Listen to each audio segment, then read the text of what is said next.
अस्सलाम वालेकुम व्यूवर्स।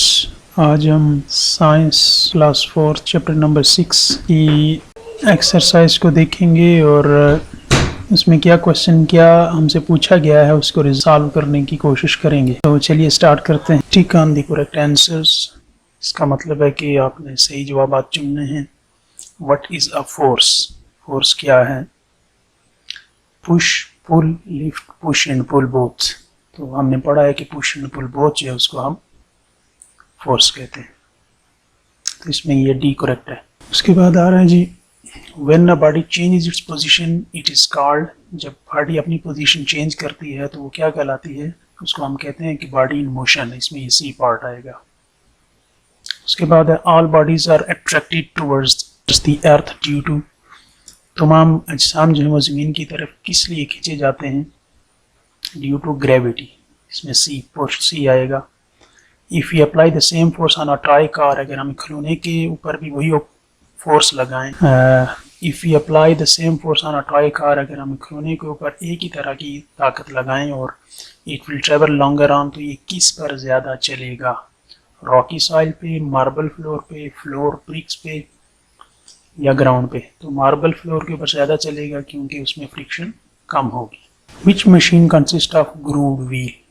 कौन सी मशीन्स जो होती हैं उनमें ग्रूव व्हील होता है? तो पुल्ली जो होती है उसमें ग्रूव व्हील होता है।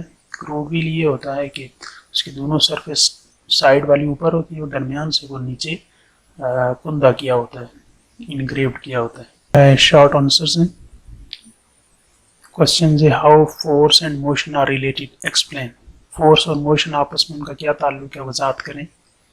What is mean by gravity? Gravity क्या है? On which object it acts, ये क्यों कौन से ऑब्जेक्ट के ऊपर अमल करती है? डिफाइन फ्रिक्शन, रगड़ की तारीफ करें। इन विच डायरेक्शन इट एक्ट्स, ये किस समत में होती है रगड़?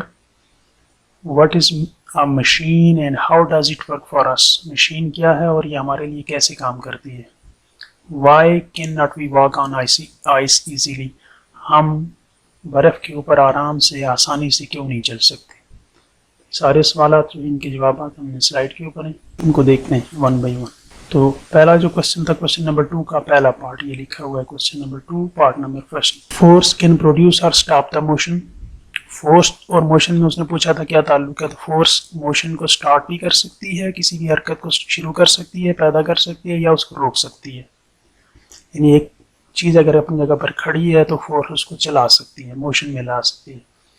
और अगर एक चीज़ चल रही है ऑलरेडी तो फोर्स उसको रोक सकती है। For example we can open a door, मसलन एक दरवाज़ा अपनी जगह पे है, उसको हम खोल भी सकते हैं, बंद भी कर सकते हैं। And stop moving cricket ball, और एक फास्ट मूविंग क्रिकेट बॉल और एक तेज़ चलती हुई क्रिकेट बॉल को हम रोक भी सकते हैं बाई यूजिंग फोर्स, कुव्वत इस्तेमाल करके, बाई हैंड, हाथों की मदद से। दूसरा क्वेश्चन था कि ग्रेविटी क्या है और ये किन ऑब्जेक्ट्स के ऊपर काम करती है। Attraction of earth is called gravity, ज़मीन की कशिश को हम कहते हैं ये ग्रेविटी है। It acts on all objects, ये तमाम ऑब्जेक्ट्स पे काम करती है।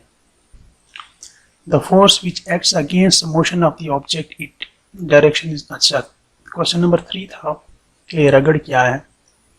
Friction, the force which acts against the motion of the object, जो ऑब्जेक्ट्स की या अजसाम की मोशन के मुखालिफ समत में जो फोर्स अमल करती है उसको हम फ्रिक्शन कहते हैं। Its direction is opposite to the motion, ये हमेशा मोशन के यानी हरकत की मुखालिफ समत होती है। मसलन अगर एक चीज़ सामने जा रही है तो फ्रिक्शन जो होगी उसके अगेंस्ट अमल करेगी। बस यूँ समझ लें कि गाड़ी जा रही है और आगे से हवा उसके शीशे पे लग रही है, वो फ्रिक्शन का काम कर रही है। अच्छा, क्वेश्चन नंबर 2 का फोर्थ पार्ट है कि मशीन क्या है और ये हमारे लिए कैसे काम करती है।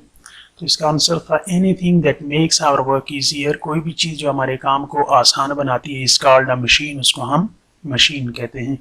It works by changing the amount and direction of force, ये कैसे काम करती है? It works by changing the amount and direction of force, force की मिकदार को भी चेंज किया जाता है और डायरेक्शन को भी चेंज करके, ये दो उसूल हैं मशीन के काम करने के, उस पर वो काम करती है और काम आसान हो जाता है। क्वेश्चन नंबर जो 5 था वो ये था कि हम आइस के ऊपर क्यों नहीं चल सकते आसानी से। तो क्वेश्चन नंबर 2 का 5th पार्ट, उसका आंसर ये है कि because of almost no friction between shoes and ice.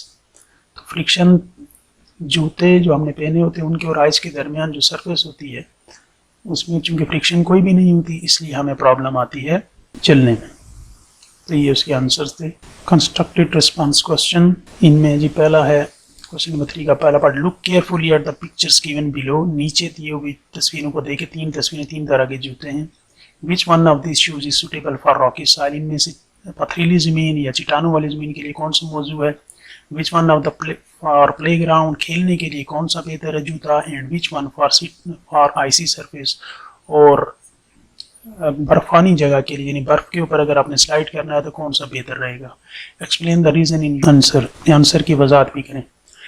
तो देखें, हमने चूंकि फ्रिक्शन पढ़ी है तो फ्रिक्शन में से ज़्यादातर ये होता है, हमने देखना होता है कि जिन दो चीज़ों के दरमियान फ्रिक्शन की बात हो रही है उनमें पॉइंट ऑफ कांटेक्ट क्या है। जितना ज़्यादा कांटेक्ट होगा इतनी ज़्यादा फ्रिक्शन रहेगी नॉर्मल सरफेसिस के ऊपर। तो ये आइस के लिए हम इस तरह के शूज़ इस्तेमाल करते हैं, प्ले के लिए हम इस तरह के लो कट शूज़ प्ले ग्राउंड खेलने के लिए, और रॉकी साइल के लिए हम इस तरह के शूज़ इस्तेमाल करते हैं। फिर इसी तरह ये मैं एक्सप्लेन करूँगा आगे स्लाइड के ऊपर। नीचे वाला क्वेश्चन भी देख लेते हैं फिर आगे चलते हैं। The patient is sitting in a wheel chair, एक पेशेंट जो है वो व्हील चेयर के ऊपर बैठा है मरीज। Which machine will be helpful to make him on stage and why, कौन सी मशीन इन दोनों में से बेहतर होगी इसको यहाँ पर लाने के लिए, इस बंदे को यहाँ स्टेज पे लाना है, ये दो मशीन इस्तेमाल कर सकते हैं तो कौन सी बेहतर है।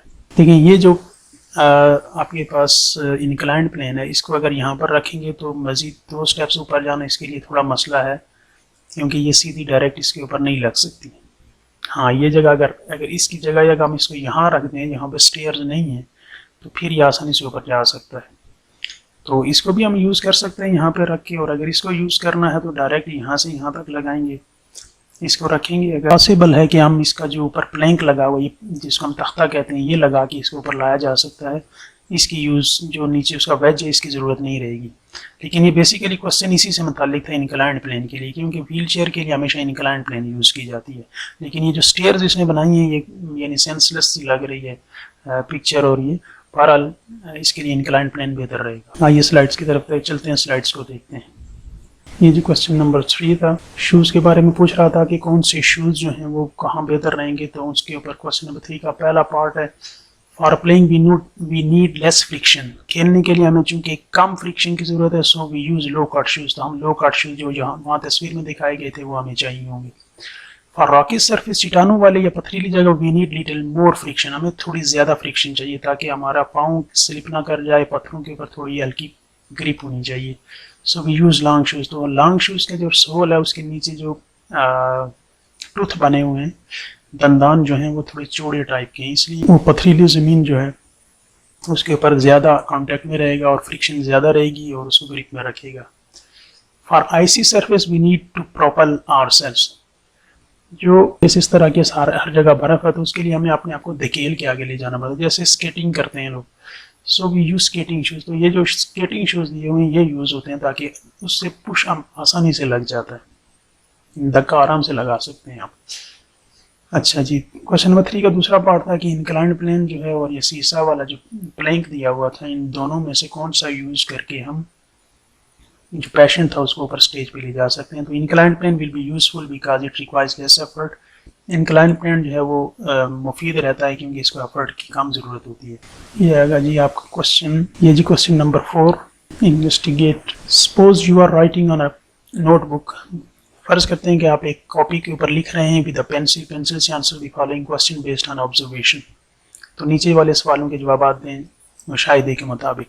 अगर आप पेंसिल से एक कॉपी के ऊपर लिख रहे हैं तो क्या नीचे वाले सवालों के जवाब, what force do you use push और पुल व्हाइल राइटिंग, राइटिंग करते हुए आप कौन सी फोर्स इस्तेमाल करते हैं, पुश या पुल। तो लाजमी बात है पुश इस्तेमाल करते हैं।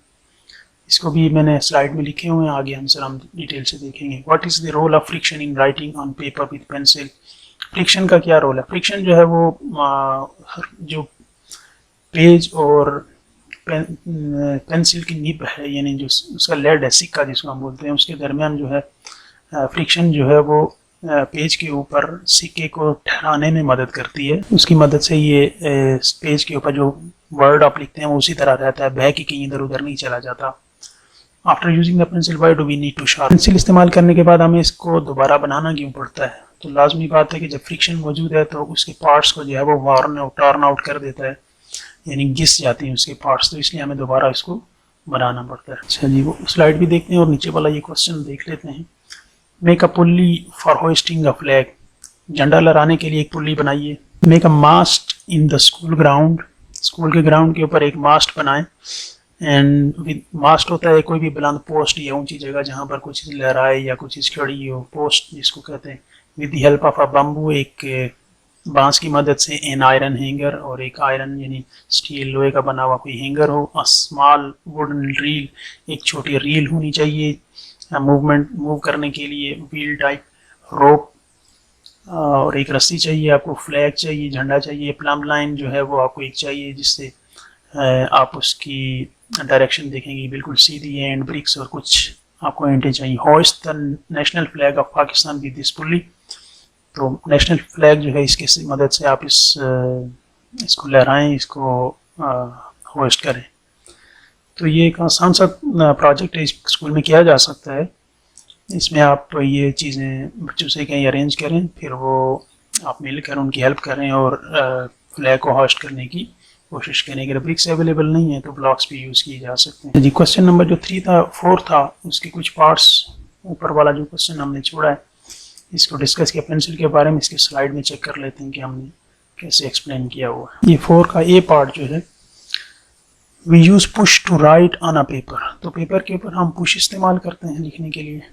दूसरा था कि friction allows the ink to stay on the page, वो पूछ रहा था कि फ्रिक्शन का क्या रोल है पेंसिल से जब पेज के ऊपर आप लिखते हैं। तो ये अलाउज द इंक, या इंक की जगह आप कह रहे हैं कि लेड कह रहे हैं, जो लेड की इंक होती है या लेड के अंदर जो उसका मटेरियल इस्तेमाल होता है लिखने में। Friction allows ink to stay on the page, वो पेज के ऊपर उसको ठहरने में मदद करती है। तीसरा क्वेश्चन था कि पेंसिल जो हमें बनानी क्यों पड़ती है, because of friction between pencil and paper, pencil और पेपर के दरमियान जो फ्रिक्शन होती है, द लेड इज कंज्यूम, तो इस फ्रिक्शन की वजह से जो सिक्का होता है वो खर्च हो जाता है। And we have to sharp it again, तो हमें इसको दोबारा बनाना पड़ता है। तो ये थे जी क्वेश्चंस इस एक्सरसाइज के। उम्मीद है आपको समझ भी आई होगी। आपकी कोई सजेशन हो, कोई इस हवाले से, इम्प्रूवमेंट के हवाले से कि हम कैसे इसको मज़ीद इम्प्रूव कर सकते हैं, वो ज़रूर कमेंट्स में दीजिए।